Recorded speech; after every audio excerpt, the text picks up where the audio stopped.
ಆಕಾಶವಾಣಿ ಭದ್ರಾವತಿ. ಮುದ್ದು ಮೊಗದಮ್ಮ ಹಾಸನದ ಚೆಲುವಮ್ಮ, ಹಸಿರ ಸಿರಿಯ ಧರೆಯಮ್ಮ ಬಾರಮ್ಮ, ಮಲೆಯ ನಾಡ ಮದುಮಗಳೇ ಬಾರಮ್ಮ. ನವರಾತ್ರಿ ಸಂದರ್ಭದಲ್ಲಿ ನವದೇವಿ ದರ್ಶನ ವಿಶೇಷ ಕಾರ್ಯಕ್ರಮ ಸರಣಿ.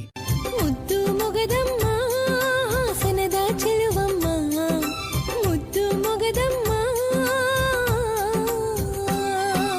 ಎಲ್ರಿಗೂ ನಮಸ್ಕಾರ. ನವರಾತ್ರಿ ಉತ್ಸವದ ವಿಶೇಷ ಕಾರ್ಯಕ್ರಮದಲ್ಲಿ ಇಂದು ಹಾಸನದ ಹಾಸನಾಂಬೆ ದೇವಿಯ ಕುರಿತು ತಿಳಿಯೋಣ. ಬೆಳಕು ಎಂದರೆ ದೇವರು. ಕತ್ತಲೆಯಿಂದ ಬೆಳಕಿಗೆ, ಒಳಿತಿಗೆ, ಗೆಲುವಿಗೆ ಕರೆತರುವವಳೆ ತಾಯಿ ಲಕ್ಷ್ಮಿ. ಲಕ್ಷ್ಮಿ ಸೌಭಾಗ್ಯದ ಸಂಕೇತ, ಸಂಪತ್ತು ಮತ್ತು ಸಮೃದ್ಧಿಯ ಸಂಕೇತವೂ ಹೌದು. ದೀಪಗಳ ಹಬ್ಬದ ಹೊಸ್ತಿಲಿನಲ್ಲಿ ದರ್ಶನ ಕರುಣಿಸುವ ತಾಯಿ ಹಾಸನಾಂಬೆ ದೀಪ, ಜ್ಯೋತಿ, ಲಕ್ಷ್ಮೀ ಸ್ವರೂಪಿ. ದಂತಕತೆ, ಪವಾಡ, ಪ್ರಚಾರಗಳ ಕಾರಣದಿಂದ ಹೆಚ್ಚು ಹೆಚ್ಚು ಸದ್ದು ಮಾಡುತ್ತಾ ವರ್ಷದಿಂದ ವರ್ಷಕ್ಕೆ ತನ್ನ ಕಳೆಯನ್ನು ಹೆಚ್ಚಿಸಿಕೊಳ್ಳುತ್ತಾ ಇರುವ ದೇವತೆ ಹಾಸನದ ಹಾಸನಾಂಬೆ. ಈಕೆ ಹಾಸನದ ಅಧಿದೇವತೆ. ಬೇಡಿದ ವರಗಳನ್ನು ಕೊಡುವ ಶಕ್ತಿ ದೇವತೆಯಾಗಿ ಭಕ್ತಿದಿನಗಳ ಕಾಲ ಮಾತ್ರ ಬಾಗಿಲು ತೆಗೆಯಲ್ಪಡುವ ದೇವಾಲಯಕ್ಕೆ ಲಕ್ಷಾಂತರ ಸಂಖ್ಯೆಯಲ್ಲಿ ಭಕ್ತಾದಿಗಳು ದರ್ಶನಾಕಾಂಕ್ಷಿಗಳಾಗಿ ಬಂದು ದೇವಿಯ ದರ್ಶನ ಪಡೆಯುತ್ತಾರೆ. ಪಂಚಾಂಗದ ಪ್ರಕಾರ ಪ್ರತಿ ವರ್ಷ ಕನಿಷ್ಠ 9 ದಿನಗಳು ಮತ್ತು ಗರಿಷ್ಠ 15 ದಿನಗಳ ಕಾಲ ಮಾತ್ರ ಬಾಗಿಲು ತೆಗೆಯಲ್ಪಡುವ ದೇವಾಲಯಕ್ಕೆ ಲಕ್ಷಾಂತರ ಸಂಖ್ಯೆಯಲ್ಲಿ ಭಕ್ತಾದಿಗಳು ದರ್ಶನಾಕಾಂಕ್ಷಿಗಳಾಗಿ ಬಂದು ದೇವಿಯ ದರ್ಶನ ಪಡೆಯುತ್ತಾರೆ. ಆಶ್ಮೀಜ ಮಾಸದ ಪೌರ್ಣಿಮೆ ನಂತರ ಬರುವ ಗುರುವಾರ ಬಾಗಿಲು ತೆರೆದರೆ ಮತ್ತೆ ಕಾರ್ತಿಕ ಮಾಸದ ಶುಕ್ಲ ಪಕ್ಷದ ಬಿದಿಗೆ ದಿವಸ ಶಾಸ್ತ್ರೋಕ್ತವಾಗಿ ಬಾಗಿಲು ಮುಚ್ಚಲ್ಪಡುತ್ತದೆ. ಈ ಸಂದರ್ಭಗಳಲ್ಲಿ ಪುರ ಪ್ರಮುಖರಾದ ತಹಶೀಲ್ದಾರರು ಅಥವಾ ಕಮಿಷನರ್, ಶಾಸಕರು, ಜಿಲ್ಲಾಡಳಿತದ ಎಲ್ಲ ಅಧಿಕಾರಿಗಳು ಹಾಜರಿರುತ್ತಾರೆ. ಹಾಸನಾಂಬ ದೇವಿ ಮಡಿವಂತಿಕೆ, ನೇಮನಿಷ್ಠೆಗೆ ಒಲಿವಳೆಂಬುದು ನಂಬಿಕೆ. ಭಯ ಭಕ್ತಿಯಿಂದ ದೇವಿಯ ದರ್ಶನ ಪಡೆಯಲು ಬರುವ ಭಕ್ತರಿಗಾಗಿ ದರ್ಶನದ ಅಷ್ಟೂ ದಿನಗಳ ಕಾಲ ಹಾಸನಾಂಬೆಯ ಅದ್ಧೂರಿ ಜಾತ್ರೆ ನಡೆಯುತ್ತದೆ. ಬಣ್ಣ ಬಣ್ಣದ ದೀಪಾಲಂಕಾರಗಳಿಂದ ಮೆರುಗು ಪಡೆಯುವ ಹಾಸನ ನಗರದ ಪ್ರಮುಖ ಬೀದಿಗಳು, ದೇವಸ್ಥಾನದ ಆವರಣದಲ್ಲಿನ ಪರಮ ಭಕ್ತಿಯ ಆಚರಣೆಗಳು ಜಾತ್ರೆಯ ವೈಭವವನ್ನು ಇನ್ನೂ ಹೆಚ್ಚಿಸುತ್ತವೆ. ಇಂತಹ ಅದ್ಭುತ ಹಾಸನದ ಹಾಸನಾಂಬೆಯನ್ನ ಕುರಿತು ಮತ್ತಷ್ಟು ತಿಳಿಯೋಣ ಈ ಭಕ್ತಿಗೀತೆಯ ನಂತರ.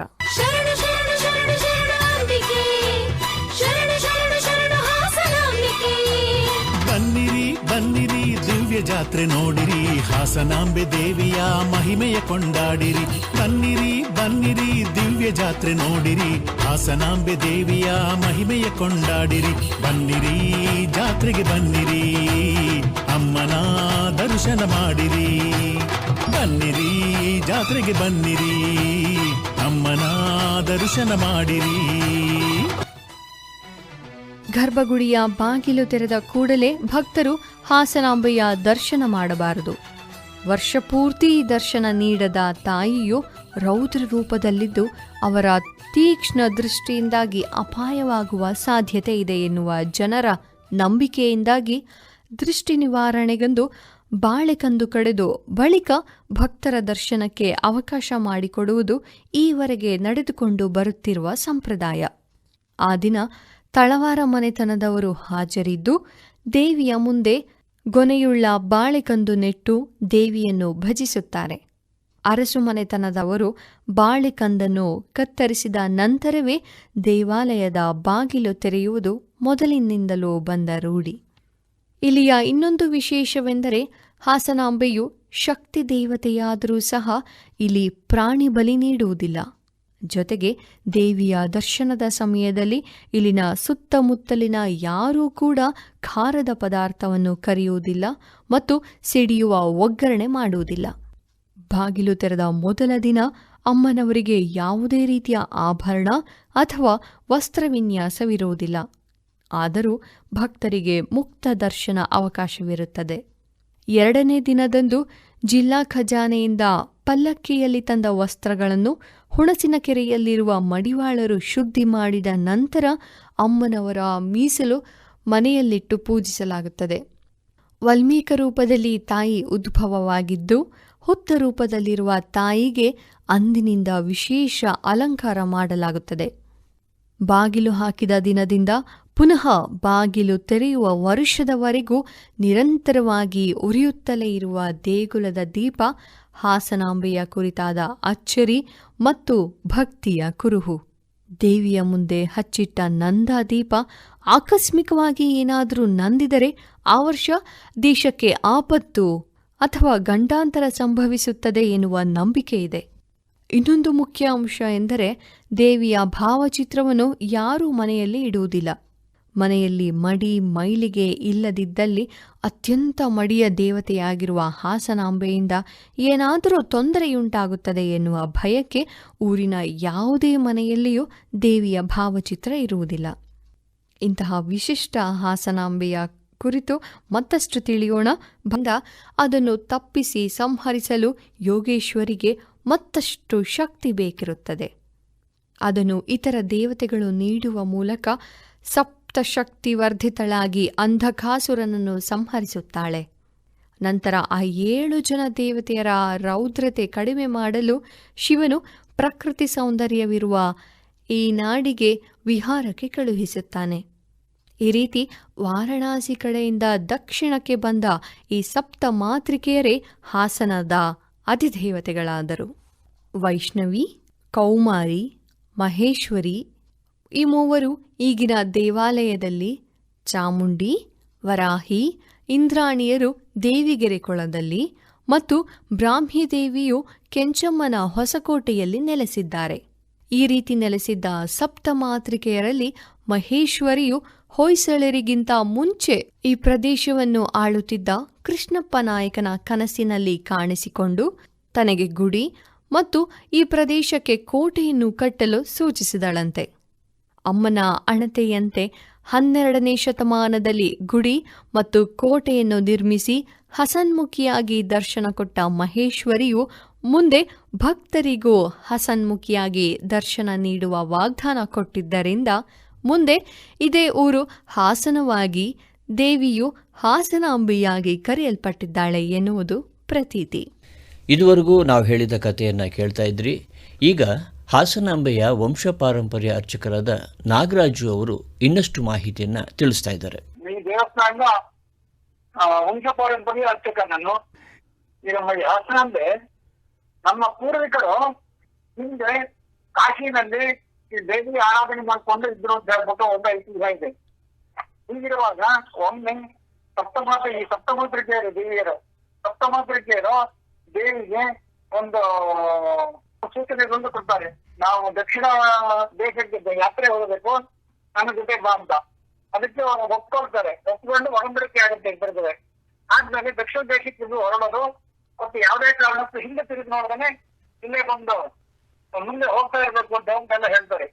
ಅವಾಗ ಎಲ್ಲ ಒಂದು ನಿರ್ದಿಷ್ಟವಾದ ದಿನ ಗೊತ್ತು ಮಾಡ್ಕೊಂಡ್ಮೇಲೆ ಎಲ್ಲಾರು ಪ್ರಯಾಣ ಹೋಗ್ತಾರೆ. ಪ್ರಯಾಣ ಹೊರಟಾಗ ನಮ್ಮ ಪೂರ್ವಿಕರು ಸರಿ ಕೇಳ್ತಾರಂತೆ, ನೀವು ಹಿಂದೆ ಬರ್ತಾ ಇರ್ತೀರ, ನಾನು ನಿಮ್ಗೆ ಹೋಗ್ತಾ ಇರ್ತೀನಿ, ನೀವು ಹಿಂದೆ ಬರ್ತಾ ಇರೋದಕ್ಕೆ ನಿಮ್ಗೆ ಯಾವ್ದಾದ್ರು ಒಂದು ಇದು ಬೇಕು, ಗುರುತು ಬೇಕು ಅಂತ. ಅದಕ್ಕೆ ಅವ್ರು ಹೇಳ್ತಾರಂತೆ, ನಾವು ಹಿಂದೆ ಬರ್ತಾ ಇರ್ತೀವಿ, ನಾವು ಬರ್ತಾ ಇರೋದಕ್ಕೆ ಅದು ಗೆಜ್ಜೆ ಶಬ್ದ ಇರುತ್ತೆ, ಗೆಜ್ಜೆ ಶಬ್ದ ಹಾಕೊಂಡು ನೀವು ಮುಂದೆ ಹೋಗ್ತಾ ಇರ್ಬೇಕು, ಯಾವುದೇ ಕಾರಣಕ್ಕೂ ಹಿಂದೆ ತಿರುಗಿ ನೋಡಬಾರ್ದು ಅಂತ ಹೇಳ್ಬಿಟ್ಟು ಒಂದು ನಿಯಮ ಹಾಕ್ತಾರೆ. ಆ ನಿಯಮದಂತೆ ಹೊರಡ್ತಾ ಇರ್ತಾರೆ. ಹೊರಟದಂಗ ಸುಮಾರು ದಿನಗಳ ನಂತರ ಈ ಜಾಗಕ್ಕೆ ಬಂದಾಗ ಅಕಸ್ಮಾತ್ ಆಗಿ ಅವರಿಗೆ ದೇವರ ಗೆಜ್ಜೆ ಶಬ್ದ ಕೇಳಲು ನಿಂತೋಗುತ್ತೆ.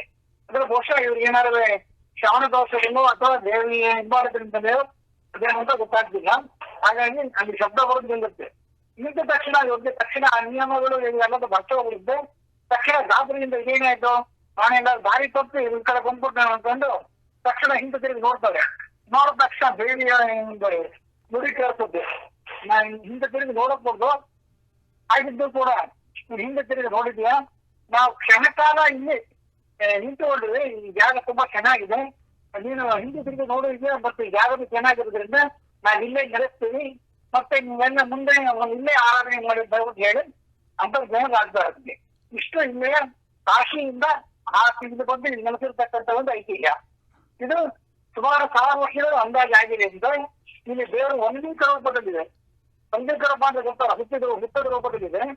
ಆ ಅಂದಿನಿಂದ ಇಂದಿನ ತನಕ ನಾವು ವಂಶಪಾರಂಪರ್ಯವಾಗಿ ನಮ್ಮ ವಂಶಸ್ಥರ ಪೂಜೆ ಮಾಡಿಕೊಂಡು ಬಂದಿದ್ವಿ. ಈ ದೇವಸ್ಥಾನ ಗರ್ಭಗುಡಿಯ ಬಾಗಿಲು ವರ್ಷ ಪೂರ್ತಿ ತೆಗೆಯೋದಿಲ್ಲ. ಮುಂಭಾಗದಲ್ಲಿ ದೇವರ ಗರ್ಭಗುಡಿಯ ಬಾಗಿಲು ಮತ್ತೆ ಪಾದ ಇದೆ. ಆ ಪಾದಕ್ಕೆ ಪ್ರತಿದಿನ ಪೂಜೆ ಉಂಟು. ಮತ್ತೆ ಶುಕ್ರವಾರ ವಿಶೇಷ ಪೂಜೆ ಇರುತ್ತೆ. ಮತ್ತೆ ವರ್ಷಕ್ಕೊಮ್ಮೆ ಗರ್ಭಗುಡಿಯ ಬಾಗಿಲು ಮಾತ್ರ ವರ್ಷಕ್ಕೊಮ್ಮೆ ಕಡಿಮೆ ಅಂದ್ರೆ 9 ದಿನ, ಹೆಚ್ಚು 15 ದಿನ ಬಾಗಿಲು ತೆಗಿತೀವಿ. ಯಾವಾಗ ಅಂತ ಹೇಳಿದ್ರೆ ಆಶ್ರಯ ಕೃಷ್ಣ ಪಕ್ಷದ ದ್ವಿತೀಯ ನಂತರ ಬರುವ ಮೊದಲನೇ ಗುರುವಾರದಿಂದ ಬಾಗಿಲು ತೆಗಿತೀವಿ. ಮತ್ತೆ ಬಲಿಪಾಠಿನಿಯಾದ ಮಾರ್ಗ ಇನ್ನು ಯಮದ್ವಿತೀಯ ದಿನ ಬಾಗಿಲು ತೆಗಿತೀವಿ. ನಮಗೆ ಬಾಗಿಲು ಹಾಕೋ ದಿನ ದಿದಿಗೆ ಇರಲೇಬೇಕು, ಯಮದ್ವಿತೀಯ ದಿದಿಗೆ ಇರಲೇಬೇಕು. ಅಕಸ್ಮಾತ್ 12 ಗಂಟೆ ದಿನ ತದಿಗೆ ಬರೋ ಸಂದರ್ಭಗಳು ಬಂದಾಗ ಹಿಂದಿನ ದಿನ ದಿದಿಗೆ ಯಾವತ್ತಿರುತ್ತೆ ಅವತ್ತಿನ ದಿನ ಬಾಗಿಲು ಹಾಕ್ತೀವಿ. ಮುಂಚೆ ಜನರಲ್ ಆಗಿ ಏನಾಗುತ್ತೆ ಅಂತ ಹೇಳಿದ್ರೆ ಸಾಮಾನ್ಯವಾಗಿ ಆಶ್ರಯ ಕೃಷ್ಣ ಪಕ್ಷ ಮೊದಲ ಗುರುವಾರ ಅಂತ ಹೇಳ್ಬಿಡ್ತಾರೆ. ಆದ್ರೆ ಇಲ್ಲಿ ನಿಯಮ ಇದೆ, ಕಡಿಮೆ ಅಂದ್ರೆ 9 ದಿನ, ಹೆಚ್ಚು 15 ದಿನ ಅಂತ. ಪಾಡ್ಯ ಅಥವಾ ದಿದಿಗೆ ದಿನ ಬಾಗಿಲು ತೆಗೆದ್ರೆ 17 ಅಥವಾ 14 ದಿನ ಆಗೋದ್ರಿಂದ ದಿದಿಗೆ ನಂತರ ಬರೋ ಗುರುವಾರ ಬಾಗಿಲು ತೆಗಿತೀವಿ. ಅಂದ್ರೆ 15 ದಿನ, ಕಡಿಮೆ 9 ದಿನ. ಮುಂದಿನ ದೇವರ ಪಾಠ ಇದೆ, ಪಾಠ ನೋಡ್ಬೋದು. ಈ ವಿಶೇಷತೆ ಏನಂತ ಹೇಳಿದ್ರೆ ಇಲ್ಲಿ ನಮಗೆ ಒಂದು ಅನುಭವದ ಪ್ರಕಾರ ಈ ನಮ್ಮಲ್ಲಿ ಎಲ್ಲಾರು ನಾವು ಅನಾವಶ್ಯನ ಬಂದ ಹಿಂದಿನ ಜೀವನ ಅಂತ ಹೇಳ್ಕೊಳ್ತೇವೆ. ನಮ್ಗೆ ಏನ್ ಆಯಸ್ ಕೊಟ್ಟಿದೆಯಾ ತಾಯಿ ಅಲ್ಲಿ ತನಕ ನಮ್ಗೆ ಒಳ್ಳೆ ಆರೋಗ್ಯ ಕೊಡುವಂತ. ಹಾಗಾಗಿ ನಮ್ಮ ಫ್ಯಾಮಿಲಿನಲ್ಲಿ ಎಲ್ಲಾರು 90, 95, 96, 98 ಈ ರೀತಿ ಎಲ್ಲ ಬದುಕಿದ್ದಾರೆ. ಇದು ನಮ್ಮ ಸ್ವಂತ ಇದು. ಹಾಗಾಗಿ ಆಯಸ್ಸು ಆರೋಗ್ಯ ಎಲ್ಲಾದ್ರೂ ಭದ್ರವಾಗಿರುತ್ತೆ. ಇಲ್ಲಿ ಬಂದು ಗಂಟ ಇದ್ದೇವೆ ಅಂತ ಹೇಳ್ಬಿಟ್ಟು ಇದೆ. ಮತ್ತೆ ಕೆಲವು ಭಕ್ತಾದಿಗಳು ಹೇಳೋ ಪ್ರಕಾರ ಅವರ ಕೋರಿಕೆಗಳು ಬೇಕಾದಷ್ಟು ನೆರವೇರಿದೆ ಅಂತ ಹೇಳ್ತಾರೆ. ಅದನ್ನ ಯಾವ್ದನ್ನು ನಾವು ಅಷ್ಟಾಗಿ ವಿಚಾರಿಸೋಕ್ ಹೋಗಲ್ಲ. ಅವರ ಶ್ರದ್ಧಾ ಭಕ್ತಿ ನಂಬಿಕೆ ಏನಿರುತ್ತೆ ಅವ್ರಿಂದ ಬಿಡ್ತೀವಿ. ಈಗ ನವರಾತ್ರಿ ಸಂಗೀತಕ್ಕೆ ಬಂದ್ರೆ ನಾವು ಸಿದ್ಧತೆಗಳು ಮಾಡ್ಕೊಳ್ತಾ ಇರ್ತೀವಿ. ಮೊದಲ ದಿನಕ್ಕೆ ಪೂಜೆ ಇರುತ್ತೆ, ನಾವು ಸಿದ್ಧತೆನೆ 1 ತಿಂಗಳ ಮುಂಚೆ ಸಿದ್ಧತೆಗಳನ್ನು ಮಾಡ್ಕೊತಾ ಇರ್ಬೇಕಾಗತ್ತೆ. ಹಾಗಾಗಿ ನಮ್ಮ ವಂಶ ಪಾರಂಪರ್ಯವಾಗಿ ಏನ್ ಬಂದಿದೆ ಕೆಲವು ಪೂಜೆ ವಿಧಿವಿಧಾನಗಳನ್ನ ಅದನ್ನ ನಾವು ಮಾಡ್ಕೊಳ್ತಾ ಇರ್ತೀವಿ. ಮನೆಯಲ್ಲಿ ಮಾಡ್ಕೊಳ್ತಾ ಇರ್ತೀವಿ. ನವೆಂಬರ್ 2ನೇ ತಾರೀಕು ಬಾಗಿಲು ತೆಗೆಯುವಂತ ನಿಗದಿ ಆಗಿದೆ. ಆದ್ರೆ ಅವತ್ತು ಸಾರ್ವಜನಿಕ ದರ್ಶನ ಇರೋದಿಲ್ಲ. ಮತ್ತೆ 3ನೇ ತಾರೀಕಿಂದ 14ನೇ ತಾರೀಕು ತನಕ ಸಾರ್ವಜನಿಕ ದರ್ಶನ ಇರುತ್ತೆ. 15ನೇ ತಾರೀಕು ಮಧ್ಯಾಹ್ನ 12 ಗಂಟೆ ಬಾಗಿಲು ಹಾಕ್ತೀವಿ. ಅವತ್ತು ಸಾರ್ವಜನಿಕ ದರ್ಶನ ಇರೋದಿಲ್ಲ. 3ರಿಂದ 14ನೇ ತಾರೀಕು ತನಕ ಮಾತ್ರ ದರ್ಶನ ಅಷ್ಟೇ. ನಾವು ಸರ್ವೇಜನ ಸಿದ್ಧಿನ ಹೋಗ್ಬಿಟ್ಟು ನಾವು ಹೇಳ್ತೀವಿ, ದೇವರನ್ನ ನಂಬಿ ಕೆಟ್ಟವ್ರು ಯಾರು ಇಲ್ಲ, ದೇವ್ರನ್ನ ನಂಬಿ ಎಲ್ಲದಕ್ಕೂ ನಾನು ನನ್ನನ್ನು ಬಿಟ್ಟು ಎಲ್ಲರಿಗೂ ದೇವರಿಗೆ ಸರೆಂಡರ್ ದೇವರಿಗೆ ನಂಬಿ ಅಂತ ಹೇಳ್ತೀವಿ ಅಷ್ಟೇ. ಇದುವರೆಗೂ ಹಾಸನಾಂಬೆಯ ವಂಶಪಾರಂಪರ್ಯ ಅರ್ಚಕರಾದ ನಾಗರಾಜು ಅವರು ಹೇಳಿದಂತಹ ಮಾಹಿತಿಯನ್ನು ಕೇಳಿದ್ರಲ್ಲ. ಈಗ ಇನ್ನೊಂದಿಷ್ಟು ಮಾಹಿತಿಯನ್ನು ಕೇಳೋಣ. ಹಾಸನದ ಹಾಸನಾಂಬೆ ದೇವಿಯ ವಿಶ್ವರೂಪ ದರ್ಶನ ಮತ್ತು ಅಮ್ಮನವರ ಅಲಂಕಾರದ ವಿಶೇಷತೆಯನ್ನು ತಿಳಿಯೋಣ. ದೇವಸ್ಥಾನದ ಬಾಗಿಲು ತೆರೆದ ದಿನ ಹಾಸನಾಂಬೆಯು ಭಕ್ತರಿಗೆ ಮೂಲ ರೂಪದಲ್ಲಿಯೇ ದರ್ಶನ ನೀಡುತ್ತಾಳೆ. ತಾಯಿಗೆ ಸಾಮಾನ್ಯವಾಗಿ 4 ಅಭಿಷೇಕಗಳನ್ನು ಮಾಡಿ 4 ರೀತಿಯ ಅಲಂಕಾರಗಳನ್ನು ಮಾಡಲಾಗುತ್ತದೆ. ಬಾಗಿಲು ತೆರೆದ ಮಾರನೇ ದಿನ ಮೊದಲ ಅಭಿಷೇಕದ ನಂತರ ಅರಿಶಿನದ ಸಂಕೇತವಾಗಿ ಹಳದಿ ಸೀರೆಯಿಂದ ಅಲಂಕರಿಸಲಾಗುತ್ತದೆ. 2ನೇ ಅಭಿಷೇಕದ ನಂತರದಲ್ಲಿ ಹಸಿರು ಸೀರೆ ಹಾಗೂ ನರಕ ಚತುರ್ದಶಿಯ ದಿನ 3ನೇ ಅಭಿಷೇಕದ ನಂತರ ನೀರು ತುಂಬುವ ಶಾಸ್ತ್ರ, ಎಣ್ಣೆ ಸ್ನಾನದ ಪ್ರತೀತಿಯಾಗಿ ಚೌಕಳಿ ಇರುವ ಕೋಳದ ಸೀರೆಯನ್ನು ಉಡಿಸಲಾಗುತ್ತದೆ. ದೀಪಾವಳಿ ಹಬ್ಬದ ದಿನ 4ನೇ ಅಭಿಷೇಕದ ನಂತರ ಪೀತಾಂಬರ ಸೀರೆಯನ್ನು ಉಡಿಸಿ ಅಲಂಕರಿಸಲಾಗುತ್ತದೆ. ಮೊದಲು ರಾಜಮಹಾರಾಜರು ಕೊಟ್ಟಿದ್ದ ಪೀತಾಂಬರ ಸೀರೆಯಿಂದ ಅಲಂಕಾರ ಮಾಡಲಾಗುತ್ತಿದ್ದು, ಈಗ ನಶಿಸಿ ಹೋಗಿದ್ದು ರಾಜರಿಂದ ನೀಡಲ್ಪಟ್ಟ ಕಣ ಮಾತ್ರ ಉಳಿದಿದೆ. ಬಿದಿಗೆಯ ನಂತರ ಬೆಳಗ್ಗೆ 6ರಿಂದ ವಿಶ್ವರೂಪ ದರ್ಶನ ಅಂದರೆ ತಾಯಿಯವರ ಮೂಲ ರೂಪ ದರ್ಶನವಾಗುತ್ತದೆ. ಈ ದರ್ಶನದ ಭಾಗ್ಯವನ್ನು ಪಡೆದುಕೊಳ್ಳಲು ಲಕ್ಷಾಂತರ ಜನರು ಕಾತರದಿಂದ ಕಾಯುತ್ತಿರುತ್ತಾರೆ. ಈ ಪೂಜೆಯ ಸಮಯದಲ್ಲಿ ಸುಮಾರು ವಿಶಿಷ್ಟತೆಗಳನ್ನು ಕಾಣಬಹುದು ಎಂದರ್ಥ. ಖಜಾನೆಯಿಂದ ಅಮ್ಮನವರ ವಸ್ತ್ರ ಮತ್ತು ಆಭರಣವನ್ನು ಪಲ್ಲಕ್ಕಿ ಅಥವಾ ತೊಟ್ಟಿಲು ಉತ್ಸವ ಮಾಡಿ ತರುವಾಗ ವಸ್ತ್ರಾಭರಣಗಳನ್ನು ಮೊಟ್ಟೆ ಅಥವಾ ಕೊಬ್ಬರಿ ಆಕಾರದಲ್ಲಿ ಕಟ್ಟಿ ಉತ್ಸವದ ಮೂಲಕ ತರಲಾಗುತ್ತದೆ. ಮೆರವಣಿಗೆ ಮಾಡಲು ಅನುಕೂಲವಾಗಲಿ ಅನ್ನುವುದು ಇದರ ಹಿಂದಿರುವ ಉದ್ದೇಶ. ದರ್ಶನ ಮುಗಿದು ಬಾಗಿಲು ಹಾಕಿದ ನಂತರವೂ 10ರಿಂದ 15 ದಿನಗಳವರೆಗೆ ಅಧಿಕಾರಿಗಳಿಗೆ ವರ್ಗಾಯಿಸುವ ತನಕ ಅಮ್ಮನವರ ವಸ್ತ್ರ ಮತ್ತು ಆಭರಣಗಳಿಗೆ ಇದೇ ರೂಪದಲ್ಲಿ ನಿತ್ಯ ಪೂಜೆ ನೆರವೇರಿಸಲಾಗುತ್ತದೆ. ಒಂದು ಶುಕ್ರವಾರ ವಿಶೇಷ ಪೂಜೆ ನಡೆಸಿ ಮೊಟ್ಟೆ ಮಂಗಳಾರತಿ ಮಾಡಿದ ನಂತರ ವಸ್ತ್ರಾಭರಣಗಳನ್ನು ಶುದ್ಧೀಕರಣ ಮಾಡಿ ತಿಥಿವಾರ ನಕ್ಷತ್ರದ ಪ್ರಕಾರವಾಗಿ ಅಧಿಕಾರಿಗಳ ಪರಿಶೀಲನೆಯ ನಂತರ ಖಜಾನೆಗೆ ಪುನಃ ಅಡ್ಡಪಲ್ಲಕ್ಕಿಯ ಮೆರವಣಿಗೆ ಮುಖಾಂತರ ಭಕ್ತಿಪೂರ್ವಕವಾಗಿ ತಲುಪಿಸಲಾಗುತ್ತದೆ. ಇಲ್ಲಿ ವರ್ಷಕ್ಕೊಂದು ಬಾರಿ ಸಪ್ತಮಾತೃಕೆಯರ ಸಮಾಗಮವಾಗುತ್ತೆ.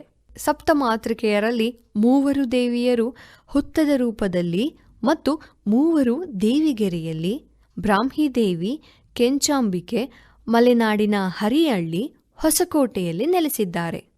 ಹಾಸನಾಂಬೆಯ ದರ್ಶನದ ಸಮಯದಲ್ಲಿ 7 ಜನ ಸಪ್ತಮಾತೃಕೆಯರು ಮತ್ತೆ ಒಟ್ಟಾಗಿ ಭಕ್ತರಿಗೆ ಅಶ್ಮೀಜ ಮಾಸದ ಪೌರ್ಣಿಮೆಯ ನಂತರದ ಗುರುವಾರ ದರ್ಶನ ನೀಡುತ್ತಾರೆ. ಬಾಗಿಲು ತೆರೆದ ಮಾರನೇ ದಿನ ಶುಕ್ರವಾರ ಬೆಳಗ್ಗೆ ದೇವಿಗೆ ಅರಿಶಿಣದ ಎಣ್ಣೆ ಕೊಡುವ ಶಾಸ್ತ್ರ ಮಾಡಿದ ನಂತರ 7 ಜನ ಕನ್ನಿಕಾಮಣಿಗಳೊಂದಿಗೆ ಹಾಸನಾಂಬೆ ದೇವಸ್ಥಾನದ ಹಿಂದಿರುವ ಕೋಟೆ ಬಾಗಿಲು ಆಂಜನೇಯ ದೇವಸ್ಥಾನದಿಂದ ತಾಯಿ ಕೆಂಚಾಂಬಿಕೆಯನ್ನು ಆಹ್ವಾನಿಸಿ ದೇವಾಲಯಕ್ಕೆ ಕರೆತರಲಾಗುವುದು.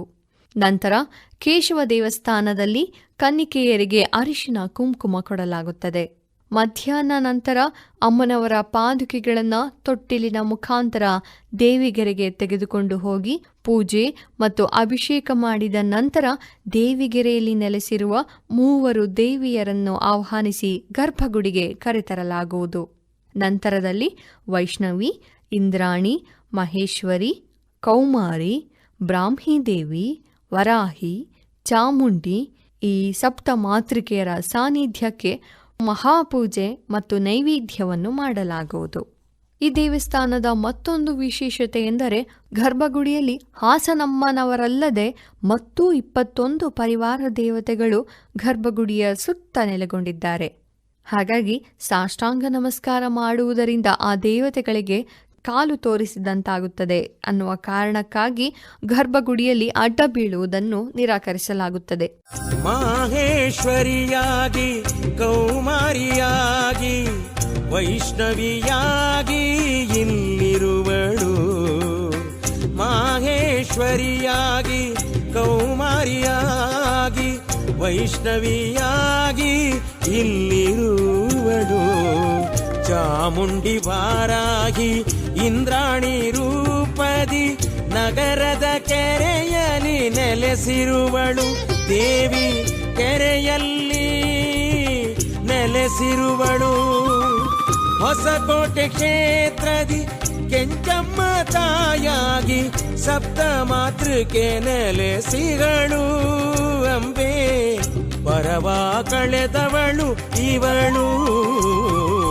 1000 ಜನುಮದ ಪಾಪವು ನಿಲ್ಲದು ಸಿಂಹಾಸನಪುರದ ಶುಭಧರೆಯಲಿ. ಶತಕೋಟಿ ಜನ್ಮಗಳ ಪುಣ್ಯದ ಫಲವಾಗಿ, ಶತಕೋಟಿ ಜನ್ಮಗಳ ಪುಣ್ಯದ ಫಲವಾಗಿ ಸಪ್ತಮಾತೃಕೆ ಇಲ್ಲಿ ಇರುವಳು. ನಮ್ಮ ದೋಷಗಳ ನೀಗುತ್ತಿರುವಳು. 1000 ಜನುಮದ ಪಾಪವು ನಿಲ್ಲದು ಸಿಂಹಾಸನಪುರದ ಶುಭಧರೆಯಲಿ. ಈ ದೇವಾಲಯದಲ್ಲಿ ಮತ್ತೊಂದು ವಿಶಿಷ್ಟವಿದೆ, ಅದು ಕಳ್ಳಪ್ಪನ ಗುಡಿ. ಒಮ್ಮೆ 4 ಜನ ಕಳ್ಳರು ತಾಯಿಯ ಆಭರಣವನ್ನ ಕದಿಯಲು ಬಂದಿದ್ದಾಗ ಕುಪಿತಗೊಂಡ ತಾಯಿ ಕಲ್ಲಾಗುವಂತೆ ಶಾಪವನ್ನು ನೀಡುತ್ತಾಳಂತೆ. ಅಂದಿನಿಂದ ಆ 4 ಜನ ಕಳ್ಳರು ಕಲ್ಲಾದರಂತೆ. ಹಾಗಾಗಿ ಆ ಕಲ್ಲು ಇಂದು ಕಳ್ಳಪ್ಪನ ಗುಡಿಯಾಗಿದೆ.